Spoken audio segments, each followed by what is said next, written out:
surgery. Oh, yeah. God does. Nothing's on the monitor. Nothing's on the monitor. All right. Welcome to the Gilchrist Experience. We're having a few problems with the roll-in. You don't have my typical roll-in, but it was about Malcolm, the old one. Well, welcome to the Gilchrist Experience. We're in the new studios here at 175 East 104th Street, up here in the barrio.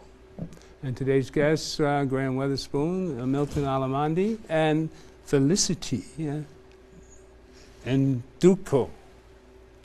Right? Okay. We were going to talk about the Congo. This is a review of the Congo, and I had a roll-in. You know me and my roll-ins, and I'm lost without my roll-ins to show you what's happening in the world. I guess we'll start with what's happening here in America. All right, Graham, you want to start us off? Tell us what's happening with the president and the market and all this other stuff. It's just squash. Oh, wow. Well, it's interesting. The Dow Jones hit a high, 14,000. over 14,000 for the first time, right? In a period of that we would call budget cuts. A recession. Really? You know, American corporations are logging in the largest profits in history. 18% more than last year. While working people are seeing a decline in everything that they have. Right. The dollar goes a shorter distance. Gasoline is $4 and change a gallon. Mm-hmm. My son was in Iraq a couple years ago. He said he could fill his F-150 truck up for $3 in Iraq. Amen. And we're paying $4 and change a gallon here. Yeah. You've got to look at the sequester. Mm-hmm. There is a domino effect, or there is a backlash, let's call it that, with the advent of Barack Obama. And we cannot forget that the United States has not changed. These politicians are doing what they're doing solely because of the texture of this man's skin. Amen. Solely because of the texture of his skin. And, you know, all of America should understand that the politicians, and these congressmen in particular, are not on the level of the working people. Asa, Congressman Asa from the Midwest, he's worth over $300 million. I thought it was 6. Maybe 6. 600. All right. Yeah. Kerry, who was just appointed to the State Department position, he's worth over $300 million. You have a Democrat and a Republican.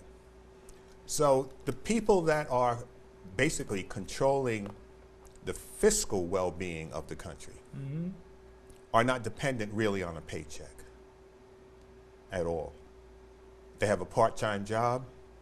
They're in Washington 3 days a week, theoretically speaking, but they're not working. With the restrictions, I'll tell you something that's going to hit the people.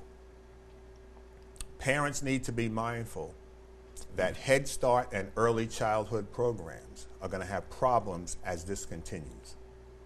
The RFPs went out for Head Start. There will be no response until sometime in the spring.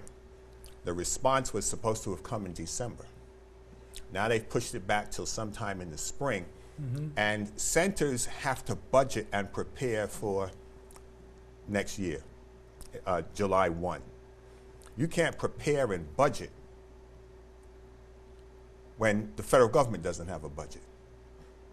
And the question is, how much money will be available for a program like Head Start? The city of New York is losing its funding because of what I will call mismanagement. They're losing a good portion of their funding, so many centers will get direct funding from the federal government. But just the same, nobody knows what's going on because of the sequester. And if the centers don't have money, they will close. If they don't have money, parents now have to figure out, what do I do with my child during the day while I'm trying to go to work and cover the bills that I have and pay the rent? And we will fall back into scenarios where we'll see a Nix Mary Brown or something like that with ACS. This is a serious issue. a very serious issue, and it's something that never should have happened. Oh, what do we do? I mean, I'm sure this is affecting the black community.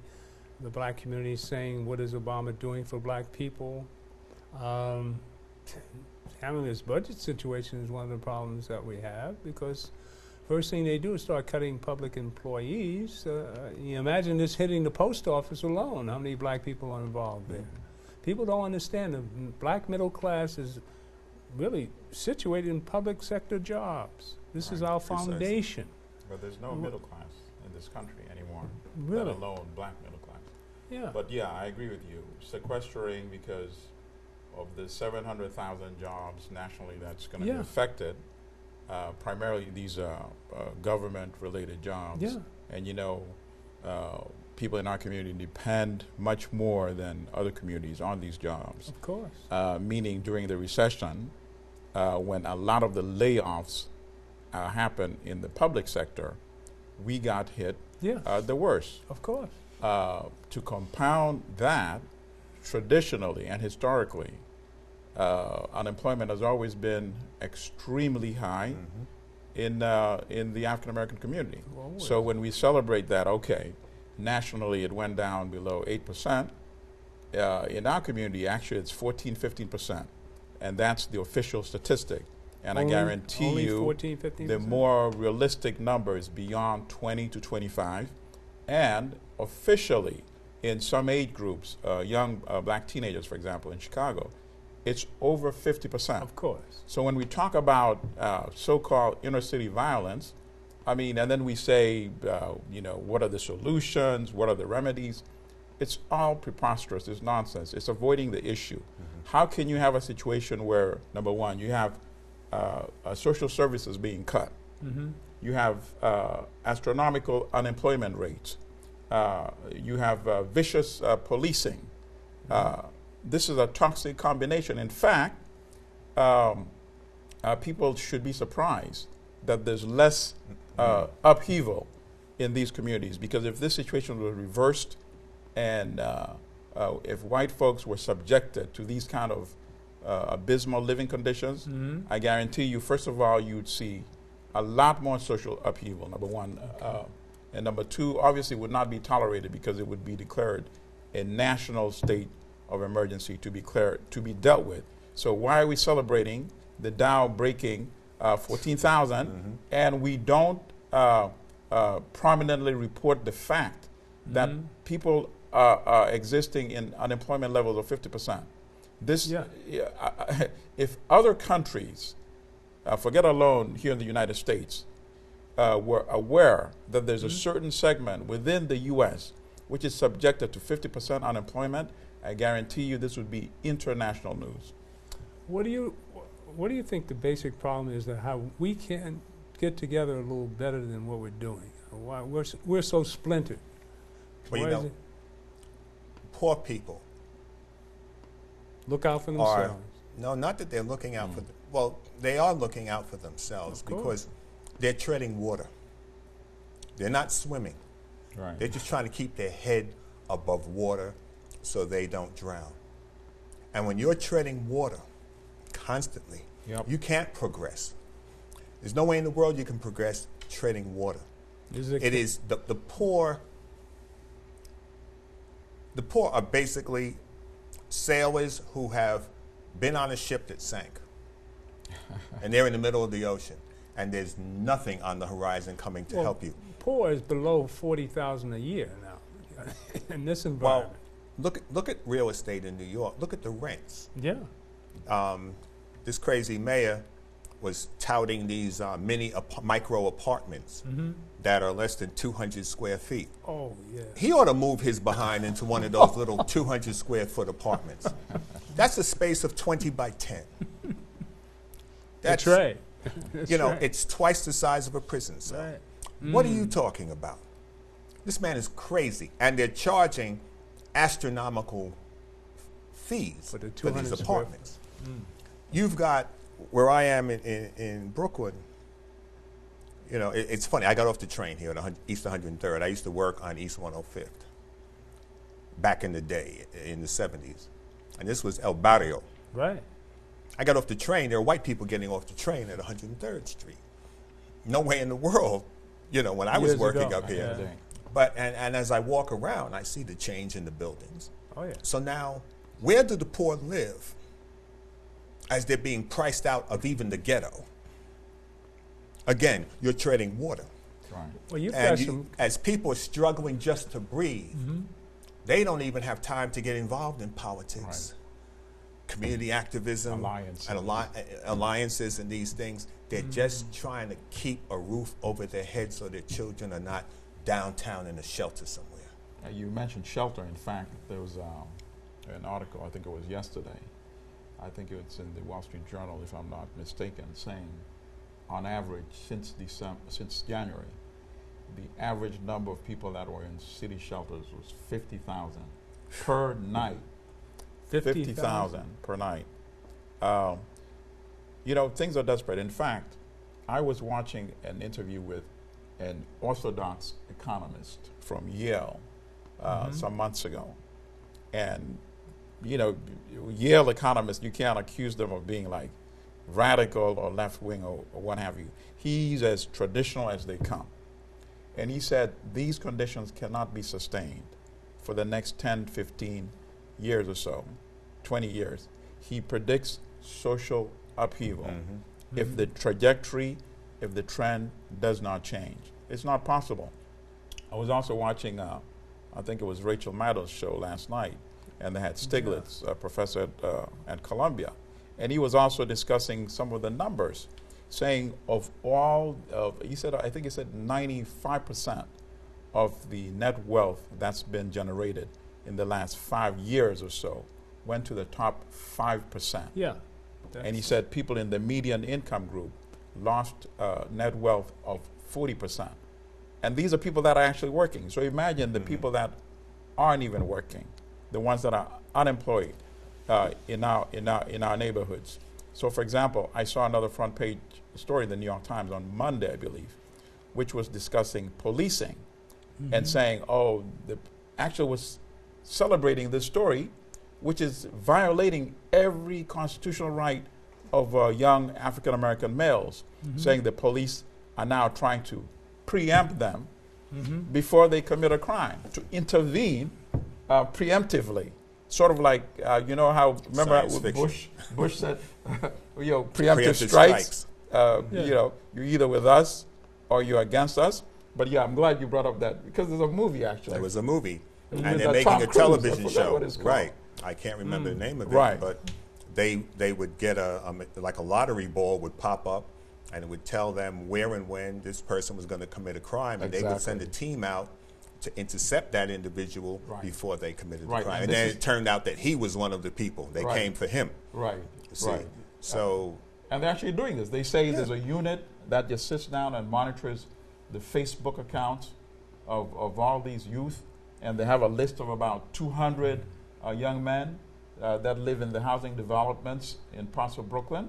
And they're going through all these stories, and I'm saying, wait a minute, at what part in this front page article are you going to discuss issues such as unemployment, lack of jobs, lack of social services, lack of decent education?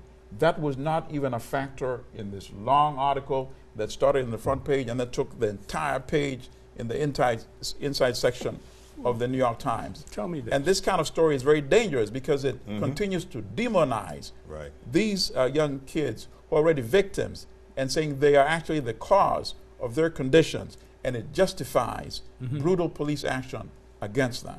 What do we do to change all this? I realize this is all planned genocide. Obviously, Citizens United has taken over since 2010. Felicity, you're in the social services here in the Bronx, right? And you're dealing a lot with the youth and what they're doing. Tell us what your take is on all this. What is the female aspect of this doing to single mothers? And, you know, trying to take care of the kids. I'm sure there's a lot of pain in your work, dealing with the people that you have to deal with. Sure, it's devastating for single mothers or mothers and families in general. Right. It's a way of dividing family and creating really stresses in the community and environment of those young people, and also stigmatizing them and making them feel a lesser citizen. Less human. Yes, and which is morally devastating, and that affects them on short and long term basis. So yes, it is really it's revolting to see that they would treat young people like that. They are already have self-esteem issues living in an environment like this, and having plans like that is really a war against the young people. Planned genocide. Yes, it really is. What do we do about all this? I mean, we've talked about the problem, but we're in a position now, at least we can talk about it and bring our community to the attention. I mean, you're saying most people don't understand what's going on. I mean, you can barely understand what's going on television, between the lies and what the truth is. If you watch you watch all these political programs and you get totally confused if you're a political maven. I mean, but what does the guy on the street do about this? I think there's some things that I would strongly suggest that we try to at least enforce. Right. Most cities, such as New York City, for example, spends billions of dollars every year with vendors. Guess what percentage of that goes to African American businesses? 1? It was 2% when John Lew became the controller. And he says he's worked hard and it went up to 3% now. 3%. That's abysmal. Since he became controller, though. Yes. What was it before that? But the mayor can make a huge difference. Okay. The mayor can make impact. Look at what happened in Atlanta. I think these are the kind of things that we need to replicate throughout the country. There's no reason why we should tolerate 3% of billions of dollars. That means we are subsidizing other businesses. That's right. So that's one thing. In fact, we should put a condition that everybody who's running for mayor in New York should guarantee that they will deliver a certain percentage of those billions of dollars to black-owned businesses. So I interviewed Bill Thompson, and I got him to commit to 20%. Before the end of his first term. Whoa. If he becomes mayor. I think everybody who's running for mayor should be asked that same question. Will they make that commitment? Well, now, you may be a minority business owner, but you have to be registered with the city as a minority business. And there are certain prerequisites that are there. Mm-hmm. They want to know that you've been in existence for a certain period of time, your banking information. Right. You just can't open a business and say, I want to get on the list as a vendor. That's not happening. They want to know that you have a track record of business in a negative economy, right? So Bloomberg, you're automatically disqualified. you're disqualified. We have to find a way of going around it. In the housing, in city housing, there are certain properties that they will turn over to developers. Mm-hmm. If you don't have, I think it's 100 or 200 units under your control, you're not in the game. Right. Okay, so how many black or Latino individuals that you know that might own a building or two buildings have 100 units under their control to step in and say to the city, well, I would like to pick up some of these buildings, renovate them, and do affordable housing. It's not happening. Yeah, we have to change these. These are the rules, literacy rules that they had in the 60s to preclude people from voting. So, they say things are there, but it's like count, how many jelly beans in the jar. Right. Bloomberg has brought teachers here from the Midwest to teach in our schools. He brought these people here and he's paying their rent in some cases. Secondly, when they come here, because they're serving in the inner city, they don't have to pay back their student loans. And they don't look like you and me. They're from Omaha, Nebraska. They don't have to pay back the student loans because they commit to 5 years of working in the inner city, helping the poor little colored children. Now, that's an economic programs like that. All right, that's what it is. Like that. Now, I found out last week at church, a group came in and they spoke of how this young man talked about how he came to the United States with his mother under this plan with Bloomberg. His mother's a teacher. She's a teacher in the Caribbean. They brought teachers here from the Caribbean. Told them in 4 years, 5 years, you'll have your paperwork ready for your citizenship. Bloomberg has given them nothing. Now, nothing. Now, here's a young man. Contrast, right. Here's a young man who came here. As time progressed, he finished school, wants to go to college. There's no documentation. There's no paperwork. There's nothing. You have students here that have law degrees but can't practice because they're not documented. One of the young men that was speaking Sunday is an architect, has his degree and everything, but cannot work because he's undocumented. And Bloomberg brought these people here with a promise of assisting them with their citizenship, and they got nothing out of it. Nothing but a paycheck from the Board of Ed.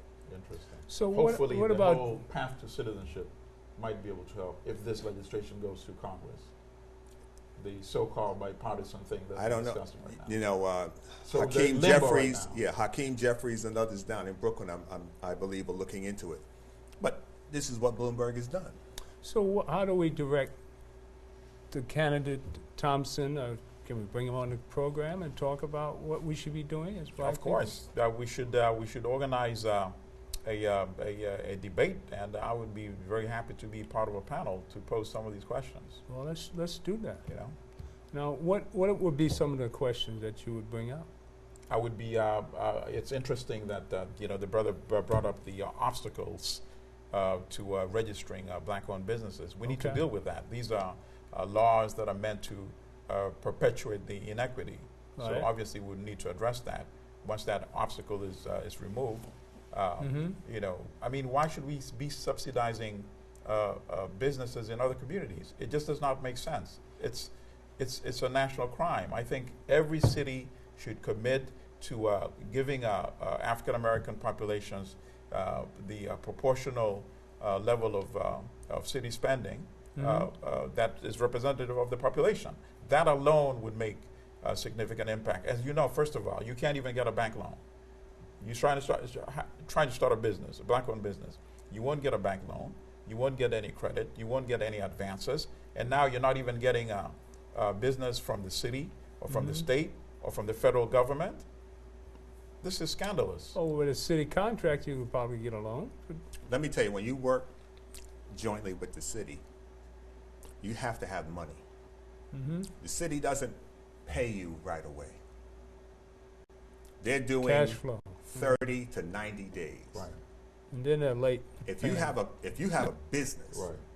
you need to have Cash flow. 3 to 6 months worth of money in the bank to keep you Right. going while the city is deciding, well, Whether they all right, should we'll pay pay or not. this bill. First. Get a parking ticket and see what happens to your behind after those 30 days are up, and watch it jump up. The city So- doesn't care about small business owners and the way they handle them.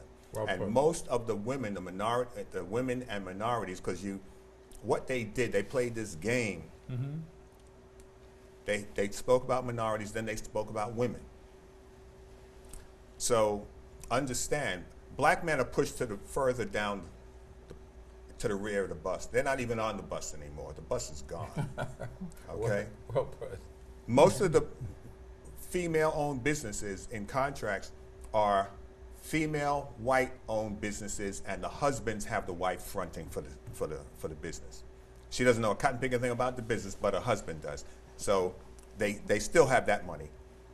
Secondly, when you do minorities and women, you get federal monies. Okay? So if I have a choice and I have to hire a black person, would I hire you or would I hire her? I'll hire her because she covers 2 federal slots. Right. She covers female and she Black. covers black. Right. Sorry, bro, you don't get a job. Right. See, and we need to analytically look at the way the system is structured, Yes, I agree. because it's not only racist, it's sexist, and it continues, as you said, to break up our families. Well, we've just brought up all the present-day problems. Now, how do we prepare for this new mayor that's coming in? Quinn might make it. No. No, she's catching unholy hell. I mean, right as now. much as we hate to think about it, but she might have to. They talked about face her that. and her Well, who threatening antics, telling people they can't get money for their district if they don't endorse her. It was on the news, News Is One that today. right? Yeah, they're going after her with a vengeance. So who's to replace the mayor? Thompson? I don't know if Bill can do it. Well, who's left? Bill was like, yeah, I know Bill, but He should have won last time. he could have If we had came out to vote. if he had run a campaign. Right. He started very late. If I take Bill's picture and show it to 10 people, I don't know how many people, depending upon where you go in the city, people don't know who he is. And he's been in absentia for the last 3.5 years. With everything that was going on, you didn't see Bill coming out to take a stand on anything. So I'm he doesn't sorry. have the charisma to become mayor of the largest city. Well, we're good. Financial Sometimes center of it's, the it's, world. It's not only about charisma. I think we, rather than being a reactive, I think we need to take a proactive approach. Right. To what we discussed earlier in terms of us being involved in organizing these debates. Let's see who comes. Okay. You know, whoever doesn't Right. come, that's their loss. We shouldn't care. What? We should organize several debates between now and the election and make sure that issues that impact us the most You have this are forum. at the I front. promise you. At the You have forefront. this forum. I promise you. You can get de okay? Blasio, you can get John Liu. Yeah, let's We can get Bill it out Thompson. front. Let's get it out front. Who's We'll doing see what? if she, And we can reach the what's community. her name? All The right. speaker wants to come. Right. And we have to watch Sharpton too. Reverend Sharpton, we're having we're having a convention April 3rd to the 6th at the Sheraton Hotel. I've been with National Action Network for 15 years now, and every year the president's coming this year, so you might come. It's free, and you come down to the Sheraton April 3rd to the 6th, and we'll entertain you and give you a little political insight on what's happening on the planet. All right? And with that, maybe we should talk a little bit about, I wish I had the roll-in. I'm lost without my roll-ins. But I called you all to talk about the last time you were here, we were talking about the Congo. And what's happening, give us an update. I just saw something that, just lit me up about an agreement between the three parties involved about peace in the Congo. And the two of you, when I said it to you, said, it's garbage. Give us an idea of how you feel about this peace negotiation. Well, basically, the accord in Addis Ababa is really what the Congolese people of the diaspora think about it, and most Congolese in the country think about it. It's really against the sovereignty of the Congo, because first of all, the people that are part of that accord, none of them is Congolese, and Okay. it's really it's unconstitutional that this accord be done without the say of the parliament or any of the People have institutions nothing to of the say about Congo. Besides, it's also if you read the accord, you see that it's as though it's incriminating the Congo. The Congo has been aggressed for so many years by Rwanda, Uganda, and their allies. But that accord is is written as though the Congo has been the aggressors, and they're talking about peace in the Congo. The Congos need to make peace, but the Congo have never attacked any countries. Okay. The Congo has been attacked for the past 16 or more years, and that has not been addressed. And the fact that those very people, those very countries that have been part of attacking and creating a genocide and rape in the Congo, a rape pandemic in the Congo, are also the people that are signing the accord. Right. You cannot be the perpetrator and also the judge, pretending to create peace, you know. And people talk about peace in the Congo. There cannot be peace if there is injustice. There is no justice in the Congo.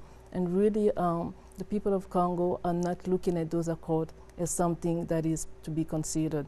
It's borderline unconstitutional, and it's really impeding on the sovereignty of the Congo. So that's how I feel about it. We're talking about the genocide of 8 million people? Over 8 million people, yes. Over 8 and million rape pandemic of women and children. I know we've talked a lot in the past about the wealth of the Congo, 24 trillion to be exact, and every known mineral on the planet is there and in abundance. And one of the more important ones is coltan, which goes in your cell phone and your computers. So I think every time you buy a computer or you pick up an iPhone and all that, you've got the blood of the Congolese on your hands. So I think everybody should be paying attention to what's going on in the Congo. And there's no reason why we shouldn't have some sort of export, import business amongst blacks to take or fight for the civil rights of the Congolese, you know? Well, first of all, I mean, I agree totally with what the sister said. About the peace? The peace accord is basically a smoke screen. It's a sham. It's meant to find a way out for the aggressors, which are the U.S.-supported countries of Uganda. The U.S.-supported and Rwanda, countries. yes, supported, not only supported, but the armies of Rwanda and Uganda are trained by the United States, equipped by the United States. Their officers are sent to train here. And right now, as we speak, there are U.S. troops in both Rwanda and Uganda training them. So in effect, accessories to these crimes being committed by the armies of Rwanda and Uganda against the Congo. How can you invade another country pretending that they created this front called M23? M23 called a militia, but the UN did a report and found out that the commander-in-chief of M23 was actually the Minister of Defense of Rwanda. And the Minister of Defense reports to the president, which is Paul Kagame in Rwanda. The report found that the leaders, so-called leaders of M23 had regular meetings with the brother of the president of Uganda, named Salim Saleh, General Salim Saleh, and the commander of Uganda's police force on a regular basis. And these people are supposed to be on the wanted list, and yet they travel freely from Congo to Uganda to get arms and to come and commit these crimes. And yet, up to date, we have not heard a single U.S. official say that the leaders of Rwanda and Uganda need to pay for this crime committed against the Congo. Why? Because many Western companies, including American, Canadian, British, French, benefit from the genocide in Congo. What it is they just don't want to pay taxes to the central government in Congo. So they go through Rwanda and Uganda. They leave 8 million bodies along the way. They extract these minerals illegally, take it back to Uganda and Rwanda, and then ship it overseas. So all they have to do is give a little bit of it back. No, all they have to do is make sure that leave, number one, and then prosecute Paul Kagame and Yoweri Museveni. It is only when it comes to African victims that 8 million people can be allowed to perish. We still talk about Hitler's genocide in Germany today. Why should it be any different when 8 million Africans are killed using U.S. supplied weapons to those puppets in Uganda and Rwanda? What's the role of the French in all this? They speak French. They're all the same, as I said, Western. French, U.S., British. The key thing we need to do is focus on this and say that these crimes, yes, while the people that we see on the TV screens are African, on whose behalf are they really working? Right. And that, to me, is the...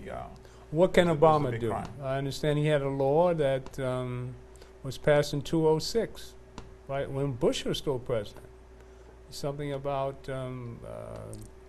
Public General Law 109, Public Law 109-456. Whereas if any country was accused of genocide or their funding would be withdrawn? Right. Basically, it was a law to protect the Congo's territory integrity, and because of the vast mineral resources that it has, we are prone to get predators. But that law has not been mandated into action. So And all we have to do so- is apply this law? Is that what you're saying? Right, right. And it has not been mandated to action. Beyond that law, we need to prosecute the people responsible. So we have for a the law deaths that of we war can- crimes, 8 million war crimes against right. humanity. So we Crimes as against Americans humanity. In can Geneva. go to Obama and say, listen, America's behind this genocide or has something to do with it, and we have a law on the books that you need to put into effect. Right, it has been done, but why? Well, let's start that. We'll take over the mayor No, of New that's, York. that's going and- backwards, brother. I Has- mean, has there the been a law does not presentation? call for war crimes. What we're saying now okay. is, let's take them, let's charge them with war crimes. Right. Okay. These are crimes against humanity. Okay. In Kosovo, you remember, Milosevic was Milosevic, right. charged with genocide and crimes against humanity. Okay. They took him into The Hague to try him. Mm-hmm. All right? That is where this application needs to be made. Okay. Because it's not just the U.S., excuse me, they do have a hand in it in training the military, Mm-hmm. but it's the French, it's the British, and other countries involved. So, and you can't help but have booming profits in your corporation when your materials are costing you Nothing. half of nothing. Absolutely. The coltan you can pick out of the mud, I understand? Yeah, but coltan is over $300 a pound or something like that. Right.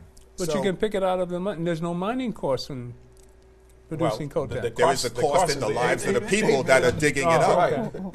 you see. Right. So it's very simple, and we need to understand how we are complicitous in this genocide, Okay. which brings me to the point of the value of African people. That's right. We hold no value. That shooting up in Connecticut, Oh. okay? 20 children slaughtered, 6 adults. I'll go back. FDR said that the heroin problem in Harlem was not a problem because it was only a problem for the Negro. That's what FDR said in the early 40s. Yeah.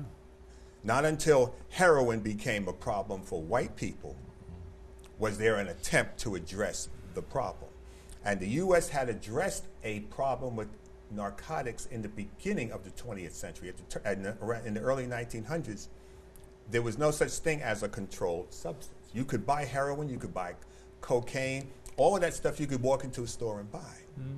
But so many people in the country, and this is American history you don't get into and you don't read because they don't put it in the books. So many people in the country were addicted that they had to restrict the sale because the American GDP was dropping. The people were not coming to work in the factories. And I'm not talking about the black people. It was the white people that was strung out. So when it affects the predominant culture, then you see a change in attitude. Over 500 boys and girls were shot to death in Chicago. 20 here, 500 there. There was no outcry over the 500 children lost in Chicago to gun violence. I don't care whether it's gang-related or what, it's about these guns. Right. It's Well, about the guns. you see the problem. But we're there was having? no value. Well. Some little kids get shot, and it's a serious issue. So until they are affected, I think we have an opportunity in the 21st century to change all this with the social media as it is, and public access gives them an opportunity to tell the truth, and we're not controlled by the corporations and the, you know, and the commercial television. We have an opportunity to bring the truths out, and it's up to us I to think take that's true. advantage of what we have available to us. I think With it's a true. black president, I think we have all sorts of things at our fingertips to really change things. So it's up to us to Well- change it now. Well, the sister can explain how social media played a big role in putting pressure in November, December For the to the extent that, you know, President Obama actually picked up the phone and called see, Paul Kagame, and I think that made a Okay. difference all right, in terms of right. getting M23, his troops, okay. to leave Goma. There was So- a lot of activity on the internet. So we are being affected. Well, Tell us about what's coming up. I know it's in Atlanta, but yes, you might bring it to our attention. there are some things that the president have done, like pick up the phone and call President Kagame and tell him to leave the Congo with his militia, M23 militia. Now, President But, Obama actually called. Paul Kagame, yes, the head responsible for the genocide in the Congo. All right, so And Obama's so- on the case. He's on the case. Okay. He appeared to be on the case, but also you mentioned Public Law 109456. Right? That is a law that would be comprehensively helping the integrity of the territory of the Congo and its resources and its people. But So now we why actually isn't that mandated into action? That's one of the question that we as the Congolese diaspora ask ourselves. Because if that is mandated into action, then a set of resources and a set of a whole system is going to be declenched to help the situation in the Congo, and also the Congo is going to be officially declared as a country that has genocide, because both Hillary Clinton and President Obama went to the Museum of Holocaust in Washington, D.C., and they failed to present the Congo as a country undergoing Holocaust and genocide. Okay. And unless that is said and declared officially, there will not be any system declenched to help in the situation. So why isn't that being done is the big question that we ask ourselves. You know, the president can be kind enough to call President Kagame, but if Rwanda is allowed to sit in Security Council Right. in the United Nations, then that's ambiguity that we Yeah. wonder It's why you do one preposterous. thing and then you reward impunity. You know, why do you reward genocide by giving them a seat at the Security Council at the United Nations? You know, so there are Now everybody ambivalent knows about actions this, right? that are Of course. going on that we wonder what is behind it. You know, I think if you're going to take a stand for justice, you need to take it 100% and not give some and then take some back. And so we would like to ask the president to really take a truthful and a powerful stand, because our children are dying a really horrible death. You know, there's a war on women and children in the Congo. Over 2 million women and children have died, and How many? over 2 million, plus The rapes. 48 women rape per hour in the Congo. 48 an hour? Yes, as we speak, and so that has not changed, and we have over 8 million that died. This is a Holocaust that's Right. going on in the modern time, and nobody is speaking about it, and the president is not taking a stand about it as a person who is a lover of justice and peace in the world and a lover of democracy. So we really are asking that he takes a stand, and we really ask for Michelle Obama, who is a woman and a mother, Right. to really take a stand against women and children, Right. you know, female children that are being raped Right. at ridiculous ages of 6-month-old to Oh, 8-year-old being Yeah. raped. God. Women are being raped and set on fire between the legs, or shot between the legs with guns, or stabbed between the legs. With You know, bayonets. this is really really a stand, a moral issue, and it is the challenge of this century, the moral issue. You know, sometimes I wonder what is not what to say, but how that will affect people in order for them to take a stand to see that this is unacceptable. And so in this context, I wanted to talk to you a little bit about the march that's going to take place on March 23rd in Atlanta. It's a Million Women's March, that's happening in Atlanta on the March 23rd.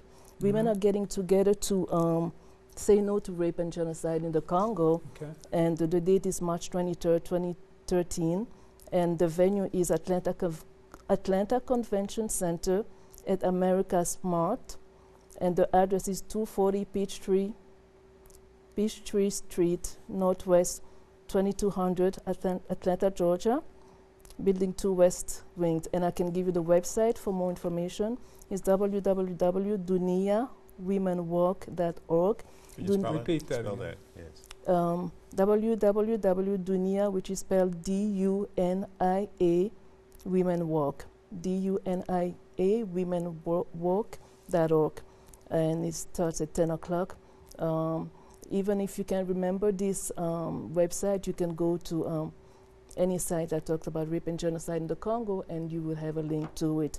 But again, the website is www.duniawomenwalk.org, and it's a Million Women March for women of the world taking a stand against rape and genocide. There is a war against women and children in the Congo that's been happening over 16 years now, and women are really taking a stand to say no to attacks on women and children.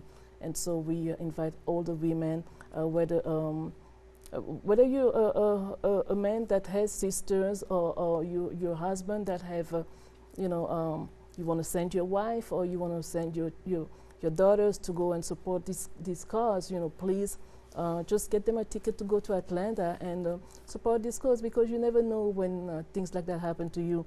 There's been women that have been molested, raped in less atrocious situation, if you can say so.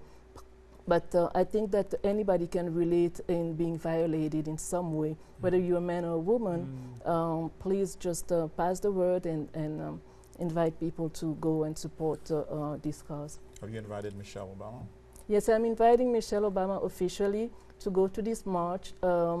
My understanding is that she has been contacted before, but her official assistant told them that it wasn't in her curriculum to deal with this issue. But we are asking Michelle Obama, not only as the president's wife, but as a woman and as a mother that has young children, because the women and the children that are being raped in the Congo are her age of Sasha and Malia.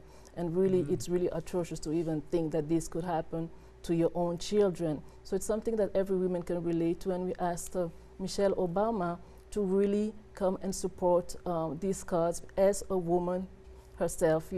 Women and wives have been raped and killed in the rape and genocide pandemic in the Congo. So yes, we are inviting Michelle Obama to come to join the Million Women March in Atlanta, March 23rd, 2013. Have the people of the Congo been given refugee status by the United States government in coming into this country? My understanding is that there are refugees coming, but I don't know if there's a special status that have been given. The diaspora of the Congo has we have people of the Congo all over the world. As a matter of fact, when we're talking about unemployment affecting the United States and the world economics in general, I think that the Congo has been deemed as the most active diaspora in the world, because in 2009 alone, the Congolese diaspora has sent over $9 billion in the Congo to relatives. To relatives in the Congo. And so those $9 billion is the money that they generate contributing to their host countries by paying their taxes, by working in their host countries, and so it's something, the study that's been done with Western Union and all kinds of agencies and the like, and so we really are all in this together, because if the economy is low and there's unemployment, in the United States or other countries where the Congolese diaspora lives, then we are affected also. So we want to see the economy prosper in the United States. We want to see, we want to contribute and do our parts also to make things better. See, but as a political refugee, again, we're going to look at race because that's the issue. They brought these Cubans here who were chummy with Batista.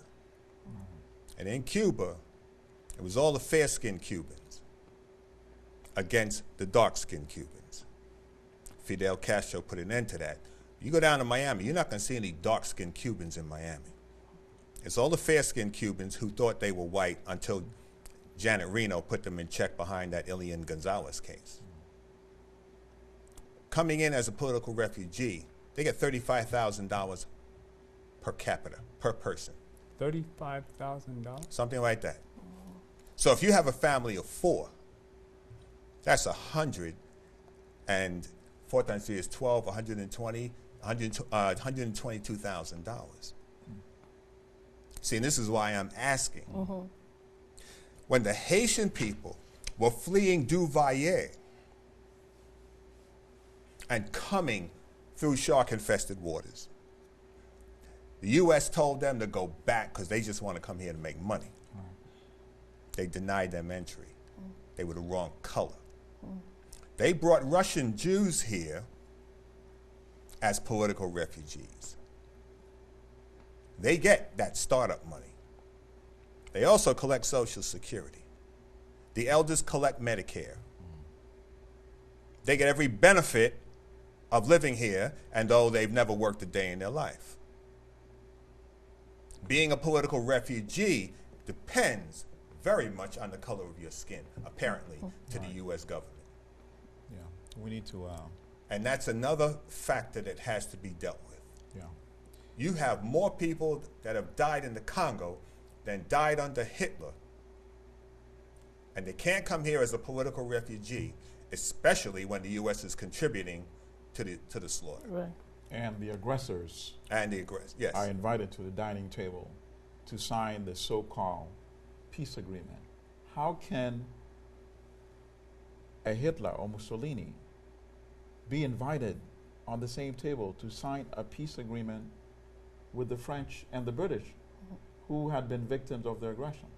This is what the Congo is being made to do. Exactly. So we need to speak up on behalf of our sisters and brothers and children in the Congo and end this hypocrisy and this corporate media agenda to disguise the true story of what is going on in the Congo. How can you have 8 million human beings if the people who perpetrated this crime are not punished? Then we deserve what we get. Then we deserve to be treated as subhumans, because that's what it's all about. If we can't protect our sisters and brothers in the Congo. And then with respect to the law, the Congo law, I would like to know the position of every member of the Black Congressional Caucus with respect to this law. Right. This is the law that they need to be talking about on a daily basis until it becomes forefront on the agenda and something is done. If the aggression from Uganda and Rwanda is halted, the Congo is halfway towards recovery. So what can President Obama say to us and the people? I mean, how can we approach Obama? With a coalition of Congolese? I think using what Obama used to get into office, social media. Okay. Getting the information out through Facebook, whatever. Okay. Getting it out there. Also going to the black press. Well, we have the black press right here. You know, pushing it with the black press I agree. to ask what is going on here. Okay. We have a black president. We have black people in the Congo. We have black people in the Congo killing black people in the Congo. Plus, that Congo is worth $24 trillion. Right. But all of these questions need to be asked through the black press, and then it needs to be pushed out to CNN, MSNBC. The issue needs to be raised also in The Hague. And it can be done. He's right. It The needs to be raised in The NNPA needs Hague. to get involved. The NNPA for the Black Press, and that can make it a national Let's make it. story, an Let's do it. international story. So I think We've that's been a great talking about it suggestion. long enough. The Amsterdam News is here in New York. You're here. It's Black Star News. It's Black Star News. Any publication in New York should keep a close eye on this. Really, forget about basketball and entertainers. This is about the and one lives thing of I had people. suggested earlier, maybe we should also do a conference here in New York, just focusing on the Congo. And have every organization nationally that's involved somehow in Okay. dealing with the atrocities in the Congo to come to New York, and we can actually also promote it on your show if you allow us. I'd be more than glad to do that. As a matter of fact, last week, the Congolese community went to Department of State. We had a sit-in there, and we introduced a memo to John Kerry. Being that he's just new in office, we have Right. not gotten anything To apply this new law, the right. 109. Right, Right. and also to invite him to have a better collaboration than Hillary Clinton as Secretary of State had with the with the Congolese community and with respect to the Congolese issues, and also there's going to be a sit-in with the Congolese community, and we invite everybody that wants to see justice done for the women and children in the Congo to come to the United Nations Susan Rice office every second and fourth Fridays of every month. We are going to sit and tell Susan Rice to do justice for the Congo and to demand that Rwanda be out of Security Council because they're a genocidal country and they do not deserve to sit in that seat. So every second and fourth Friday of the month, we are going to be on 45th and First Avenue, the United Nations Say Embassy. again? Every second and fourth Friday of every month, Okay. from 11 o'clock to 2 p.m. Okay. In front of Susan Rice's office, the United Nations Embassy. We are going to protest the Rwanda being having a seat at Security Council, and to demand that Susan Well, Rice. let me know. Let's talk, and we can have some cameras there, and we can start right there. Do you have a Do we need a website phone? too, sister? Do you have a website that you could share with Yeah. me? I will give you a website. Right now we have the website for Dunia. the We've Dunia. got 2 minutes left. I'd just like to say I'm at a loss without my Roland. But I think you we covered did a pretty lot of well, ground, and right? I think we gave you quite a bit of information. And you see here at the Gilchrist Experience, we try to stay on top of things and give you the latest topic that we need to unite and like taking over the mayoral posts and doing something about 24 trillion, wandering around waiting for us to go home and take it back, right? And I know In- I know it's in not fair part of the show, collaboration. but can I say one thing? Sure. Viva and may he rest in peace, Brother Hugo Chavez of Venezuela, Viva. who was in the good fight, ended oligarchy rule in Venezuela, Right. where the elite controlled all the oil wealth, Okay. and he changed this. Like He here. built schools, he built hospitals, he gave scholarships to Afro-Venezuelans. Now they feel they're part of Venezuela for the first time. So may he truly rest in peace. And may we support leaders who struggle on behalf of the have-nots all over the world. Yeah. Thank Amen. you for making a Amen. note of that. Very good. And with that, we have almost come to the end. Any last point? We got about 30 seconds. Anybody want to say anything else about what's Please. going on? Please support Atlanta Million Women's March on March 23rd. The website is www.duniawomenwalk.org. Grant? The task is never done. Amen. We need more pioneers and fewer settlers. And I'd just like to say it's been a pleasure being in the new studio here. And next week we'll come live again, but maybe have better arrangements here. You know, I'm usually behind the camera and in front of the camera, and we'll have better facilities next week and more roll-ins, matter of fact. Right? God bless. I think God in me loves the God in you. I think you outgrew your rollings today. Thank you, Will. Thank you. I like the suggestion of NFPA. For sure, I'm going to get in touch with them. Yeah, Get they them need to involved. We wake have up. some good Because they ideas can make today. it national.